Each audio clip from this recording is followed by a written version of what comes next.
Assalamualaikum warahmatullahi wabarakatuh.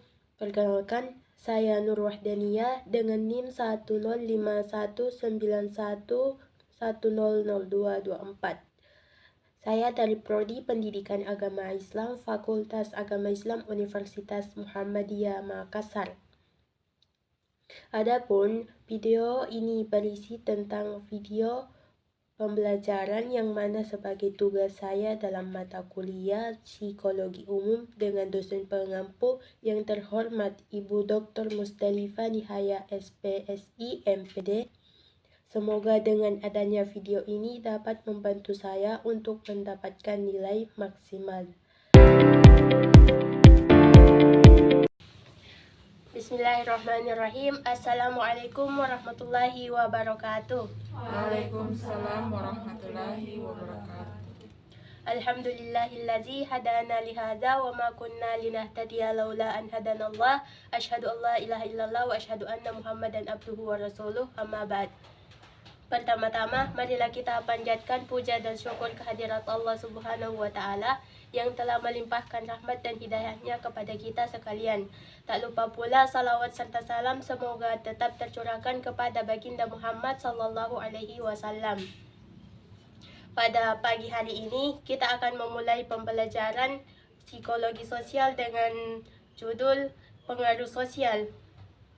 Pengaruh sosial diartikan sebagai proses yang dilakukan individu atau kelompok untuk mempengaruhi pikiran, perasaan, dan perilaku seseorang.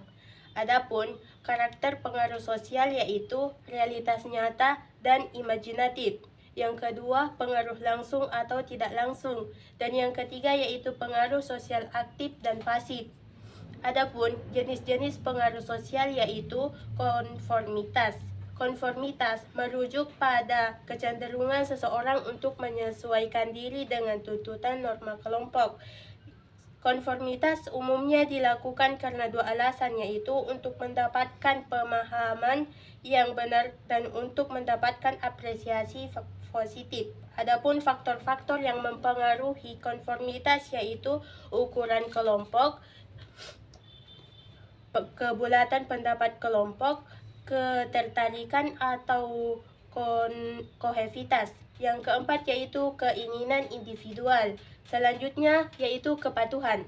Kepatuhan diartikan sebagai perubahan perilaku karena adanya perintah langsung dan dari otoritas tertentu. Kepatuhan juga dapat diartikan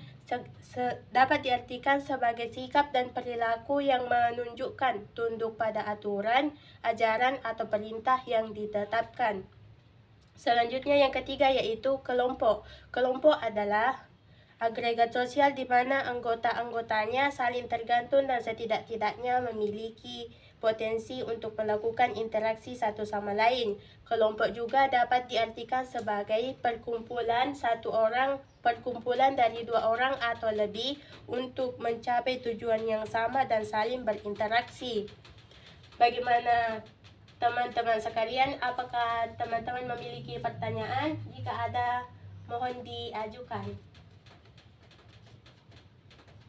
Baik kepada saudari Irul, Kak. Baik kepada saudari Irul, saya persilakan untuk bertanya. Baik, terima kasih atas kesempatannya. Pertanyaan saya yaitu, hak apa yang mendorong seseorang untuk menjaga kepatuhan?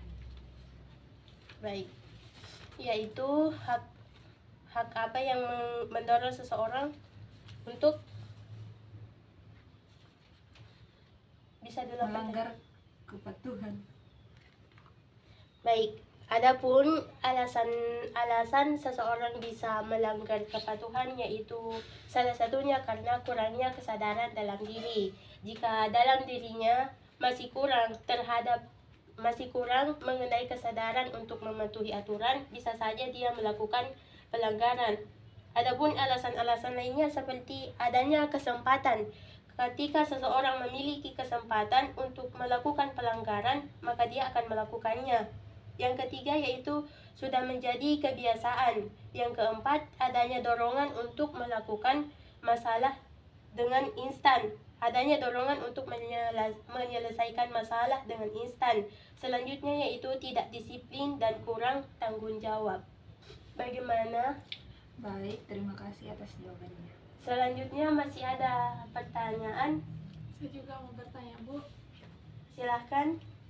Jadi terima kasih atas kesempatannya. Saya mau bertanya, mengapa kohesivitas dikatakan menjadi faktor yang mempengaruhi konformitas? Baik. Kohesivitas mempengaruhi konformitas yaitu karena kohesivitas yang tinggi menunjukkan bahwa anggota kelompok merasa tertarik dengan kelompoknya, lebih responsif terhadap pengaruhnya. Hal ini menyebabkan anggota kelompok lebih berhati-hati dalam menyesuaikan diri dengan pendapat non-kelompok. Semakin kohesivitas menjadi faktor yang mempengaruhi konformitas karena semakin tinggi kohesivitas suatu kelompok, maka semakin tinggi pula konformitasnya. Bagaimana? Terima kasih atas jawabannya.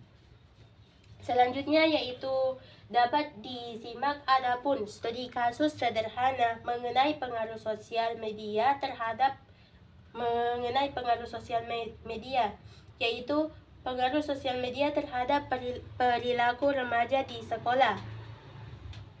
Yang menjadi latar belakangnya yaitu sosial media telah menjadi bagian penting dalam kehidupan remaja. Objek yang diteliti di sini adalah anak usia 15 sampai 17 tahun di sekolah menengah atas. Instrumen-instrumen yang digunakan yaitu melakukan analisis terhadap aplikasi apa saja yang paling sering digunakan dan seberapa banyak postingan media sosialnya. Adapun hasil yang kita dapatkan yaitu sosial media berpengaruh terhadap interaksi peserta didik. Sosial media juga berpengaruh pada peningkatan dan penurunan nilai belajar siswa. Yang ketiga yaitu sosial media mempengaruhi kesehatan mental peserta didik. Jadi, hal yang dapat kita simpulkan di sini yaitu sosial media memiliki pengaruh signifikan terhadap perilaku remaja di sekolah.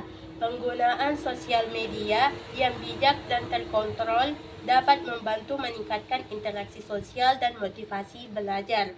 Namun juga dapat menimbulkan efek negatif jika tidak dikontrol dan diatur dengan baik. Mungkin cukup sekian materi kita hari ini. Bagaimana teman-teman sekalian? Sudah tidak ada yang mau ditanggapi atau yang mau ditanyakan? Sudah tidak ada, Ibu. Baik, mungkin kita akhiri pembelajaran hari ini dengan mengucapkan hamdalah. Alhamdulillahirrahmanirrahim. Nun wal qalami wala ma yasturun. Summa assalamualaikum warahmatullahi wabarakatuh. Waalaikumsalam warahmatullahi wabarakatuh.